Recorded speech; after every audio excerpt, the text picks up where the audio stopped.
Hey there, welcome back to Matic Stringworks. So today on the workbench I want to talk about adjusting a tune-o-matic style bridge that you find on Gibson, Les Paul SGs. This is a 335 dot from Epiphone, so that style of guitar. And what I want to look at is a product that Stewmac sells, and I really like it, but it's crazy expensive, so I thought maybe I can make my own or find something similar. So let me show you what I came up with.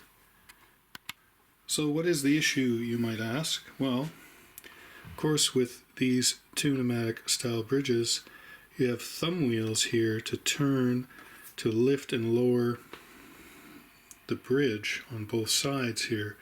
But when you're under tension, string tension, it's very hard to do. Now the Epiphone model here and some newer style tune-o-macs have a screw slot which you can turn, but still it's not advisable to do that when you're under string tension.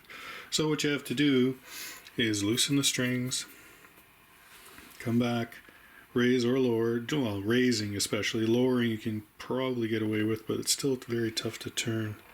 I can't turn that. So, then you're back to the headstock, retuning, checking your height, etc., back and forth. So Stewmac has come up with a bridge jack, and I'll show you that up here in the corner. And I think it's super ingenious. It's a custom-made tool. It's basically a lever that helps get underneath the bridge and lift it up a little bit, takes the tension off, and you can turn the thumb wheel around. Now the only problem with it is it's crazy expensive. It's about $75 in the US, about $110, $112 in Canada. I just can't bring myself to buy one. So let me see what I can come up with. Okay, so I happened to be at Home Depot last weekend because I was looking for some pry bars to help with a little renovation around the house. And I found a pack of pry bars from, I guess it's the Home Depot brand Anvil. Now this is the smaller pry bar. It comes in a pack of 3. It was about $20 Canadian for the 3 of them. There's a much larger one and a sort of medium-sized one.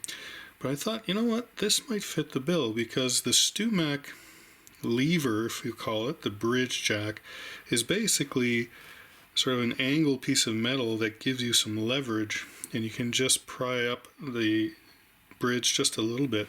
And I thought that this angle would actually work out pretty well. I could still maybe modify it a bit, but let's see how it works just like this. I also cut a piece of leather here to put down on top of the guitar. Don't want to scratch anything.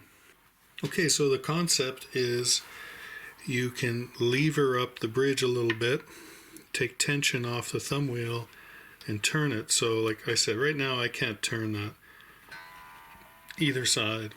So I'm going to take this little piece of leather I cut, I'm going to slide that in here, and so I'm going to take this little pry bar, I'm just going to get it, make sure that it's resting on the leather, and I've got, there we go, so when I lever it up I'm on the leather, and I'm just going to lift it and let's see, do I have enough lever? Yeah, look at that. And you just have to lift it a bit, and yeah, now I can just turn it. Let me bring the camera in a little closer, but that works really well. How do you like that bird's eye view? So if we pay attention to the slot here, you can see that it's running parallel or in line with the bridge, just happens to be like that. So if I lift, I can't turn that thumb wheel. So if I just pry back on the pry bar a little bit, I've got the leather in the way. There we go. Look at that. I can just turn it. So that's a lot easier than detuning, retuning, detuning, retuning, right? And yeah, no marks. So that's good. Just make sure you have a thick enough piece of leather, but not too thick that you can't get your pry bar under there. So I'll show that again. Piece of leather, make sure that my contact is on the leather here. Pry that up a touch, and there we go. So yeah, that works. So, sorry Stewmac, Anvil might replace you. No. So what's the point of me showing you this, right? Well, it's really about letting you know that there are some other options out there other than buying a specialized tool. Now, if you're fixing and setting up guitars every day, absolutely, go and buy the Stewmac product. It's made for that.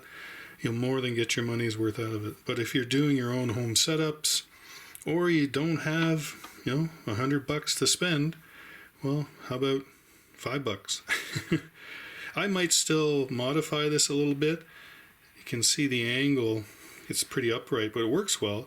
I might bend this back a little bit just so, I don't know, it just feels maybe a little more comfortable. And that's about it. But other than that, this is powder coated, so it's got a nice soft finish on it. But I still would put a piece of leather on there. I'm not too worried about the underside of the bridge at all. You could put something, a little pad or whatever, but you have to be mindful of how thick it'll be. Anyways, this is not so bad. I mean, for, like I said, $5-6, you can come up with something that works just as well. Use your imagination. I love that. Look at that. Boing, boing, boing. All right. Of course, this is going to work on a Les Paul, an SG, 335, anything that has a tune-o-matic bridge like that. Okay. That's it. Tell me what you think in the comments below, all right? Take care. This is not sponsored by Home Depot. Bye now.